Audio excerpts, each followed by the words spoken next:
جس پر الزام لگاتے رہے اور اس پر آصف زرداری دونوں میں سے پرابلم آیا خان صاحب کے حوالے سے، وہ جنرل فیض کے حوالے سے آیا، کیا جنرل فیض کے حوالے سے کہ وہ ان کو آرمی چیف بنانا چاہتے تھے. شاید اختلافات اسٹیبلشمنٹ سے خان صاحب کے یہیں پر پیدا ہوئے.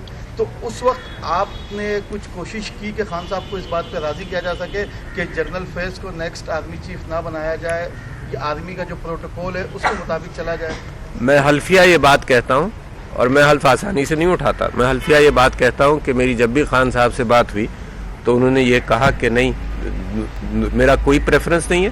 خاص طور پر مجھے میسج بھی دیتے رہے وہ ہمیشہ کہ سب کے لیے یہ اعلان کر دیے جو بھی آپ سے سوال کرتا ہے کہ ان کا کوئی پریفرنس نہیں، merit should be the preference. میں حلفیہ کہہ رہا ہوں. تو دیٹ شوڈ آنسر دیٹ. کہیں گے کہ یہ جو ایک سائفر کی بات نکلی تھی، کیا وہ واقعی صحیح تھا؟ آپ کو عمران خان نے دکھایا یا نہیں؟ دوسرا، آج جس پہ الزامات لگا رہے ہیں کہ وہ چور ہے، آج آپ نے ان کو حلف بھی اٹھوایا ہے زرداری صاحب کو، کیا کہیں گے؟ میں نے حلف نہیں اٹھایا. انہوں نے اٹھایا نا آپ؟ نہیں، میں نے حلف نہیں اٹھایا. چیف جسٹس صاحب نے وہ والا بتا دیں اس کا کیا سائفر کا. میں نے آج اور پرسوں جب پرائم منسٹر صاحب کا آپ نے حلف سنا ہو تو حلف کے اندر یہ ہے، اگر منسٹر حلف اٹھاتا ہے تو منسٹر یہ کہتا ہے کہ کوئی بھی چیز جو مجھے راز پتہ چلے، کوئی بات ایسی پتہ چلے تو پرائم منسٹر کی اجازت کے بغیر میں اس راز کو پبلک نہیں کروں گا. جب پرائم منسٹر حلف اٹھاتا ہے تو پرائم منسٹر یہ کہتا ہے کوئی بھی چیز مجھے پتہ چلے تو میں جج کروں گا اس بات کو کہ میں وہ پبلک کروں. اگر پبلک کے انٹرسٹ میں اس بات کو پبلک کرنا ہے تو میں پبلک کروں گا.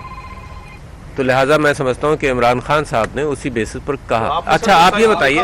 نہیں، میرا کاؤنٹر سوال ہے، اس کو منطقی لیول پر لے جائیں. پرائم منسٹر یہ حلف اٹھاتا ہے کہ کوئی بھی ایسا راز مجھے پتہ چلے، کوئی بھی ایسی بات پتہ چلے جو میں سمجھتا ہوں پبلک انٹرسٹ میں اس کو عیاں کروں تو میں کروں گا. اچھا، اب اس کو اوور رائڈ کون کرے گا؟ منسٹر آف فارن افیئرس کرے گا. کون کرے گا؟ مطلب اس کا تو حلف یہی ہے، آئین کے مطابق حلف ہے کہ جس چیز کو میں سمجھتا ہوں کہ پبلک کے سامنے عیاں کروں تو وہ میں کروں گا. فار ایگزامپل، تو اس کا تو حلف ہی یہی ہے کہ میں ڈیسائیڈ کروں گا. سائفر دیکھا آپ نے یا نہیں؟ جی، میرے پاس سائفر بھیجا گیا تھا. ہاں ضرور میں نے دیکھا. رہا ہونا چاہیے. آپ یہ سمجھتے ہیں کہ اسٹیبلشمنٹ اور عمران خان کے درمیان جو کشیدگی ہے وہ ختم ہو چکی ہے یا کسی لیول پہ بات چیت چل رہی ہے؟ آپ یہ سمجھتے ہیں؟ نہیں، میں اس سلسلے میں کوئی وہ نہیں بات کہوں گا کہ کوئی بات چیت چل رہی ہے، کچھ ہو رہی ہے. میں سمجھتا ہوں کشیدگی ختم ہونا چاہیے.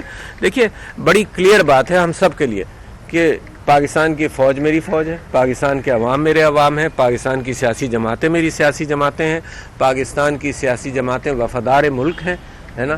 کوئی اس میں کوئی نہ غداری کی کیفیت ہے نہ کوئی ایسی کیفیت ہے. یہ بلا وجہ الزامات اٹھتے رہتے ہیں. تو میں تو جوڑنے کی اعتبار سے بات کر رہا ہوں. تو میں سمجھتا ہوں کہ اس سب میں، اس سارے معاملات کے اندر بہترین حل ہے. میں آپ لوگوں کے سامنے مثال دیتا رہتا ہوں کہ کووڈ کے اندر پاکستان نے تیسرے نمبر پر آیا دنیا میں حل کرنے میں. اس کی وجہ کیا تھی؟ کہ فوج اور سویلین حکومت یکجا ہو گئے. اس کی وجہ یہ تھی کہ سب نے مل کر کام کیا اور دنیا میں تیسرے نمبر پر آپ آ گئے. یار، اسپین اور سارا یورپ تباہ ہو گیا، یہاں ہندوستان میں لوگ مرتے رہے.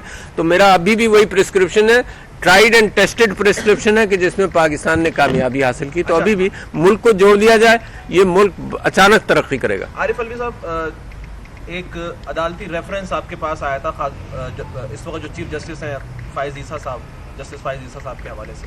عمومی طور پر جب صدر کے پاس کوئی ریفرنس بھیجا جاتا ہے تو وہ خود اسے قانونی طور پر دیکھتا ہے، لیکن اس معاملے کے اندر ہم نے یہ دیکھا کہ یہ ریفرنس آپ نے منوان آگے بھجوا دیا اور بعد میں پھر آپ نے اس پر ریگریٹ ظاہر کی کہ یہ غلط کیا میں نے، یہ میری غلطی تھی. اس میں تو سب کچھ کہہ چکا ہوں.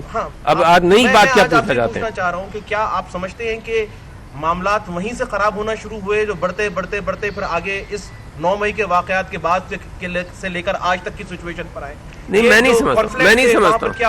نہیں سمجھتا ہوں کہ وہاں سے کانفلکٹ شروع ہوا. وہ بھی ایک ایسی کیفیت تھی جس میں عمران خان صاحب نے خود یہ بات آپ کے سامنے رکھی ہے کہ وہ سمجھتے ہیں کہ وہ ریفرنس ان کو نہیں بھیجنا چاہیے تھا. اچھا ڈاکٹر صاحب ایک سوال لے لیں. پی ٹی آئی سے ملنے کے لیے آپ کا متوقع ملاقات؟ میں نے آج ہی میں آپ سے یہ کہہ رہا تھا کہ اپنے وکیلوں سے میں گزارش کروں گا کہ وہ کورٹ میں درخواست دائر کر دیں کہ میں ان سے ملنا چاہتا ہوں.